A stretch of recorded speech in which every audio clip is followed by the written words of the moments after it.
کیسے ہو سکتا ہے امام زمانہ علیہ السلام غیبت کے اندر ہوں اور غیبت کے ہونے کے باوجود بھی انسانوں کی ہدایت کر سکیں؟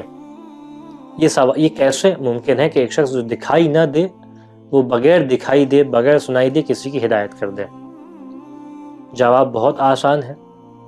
ایک عقیدہ جو تمام مسلمانوں کا ہے اور دشمن خدا کے بارے میں ہے، اور وہ ہے شیطان، ابلیس، کہ جب خداوند متعال یہ صلاحیت ابلیس کو دے سکتا ہے، ابلیس کے اندر یہ قدرت آ سکتی ہے کہ بغیر دکھائی دیے، بغیر سنائی دیے اللہ کی راہ سے لوگوں کو گمراہ کرے، اللہ کے راستے سے لوگوں کو ہٹائے، تو جب یہ قدرت شیطان کے اندر ہو سکتی ہے تو وہ جو خدا کی جانب سے ہے، وہ جس کو خدا نے اختیار دیا ہے، کیوں اس کے پاس یہ قدرت نہیں ہو سکتی کہ بغیر دکھائی دیے، بغیر سنائی دیے کسی کی ہدایت کرے؟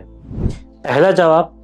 دوسرا جواب اس کا یہ ہے کہ خدا کے لیے مشکل نہیں ہے کہ انسان کے دل میں، انسان کے قلب میں براہ راست ہدایت کی چراغ کو روشن کرے، اور پھر جب خدا نے کسی کو اپنا ہادی اور رہبر قرار دیا ہو تو اس کے لیے بھی یہ امر مشکل نہیں ہوگا، کیونکہ اس کو خدا کی جانب سے یہ قدرت عطا ہوئی ہے کہ یہ کسی کے دل میں، کسی کے قلب میں چراغ ہدایت روشن کریں۔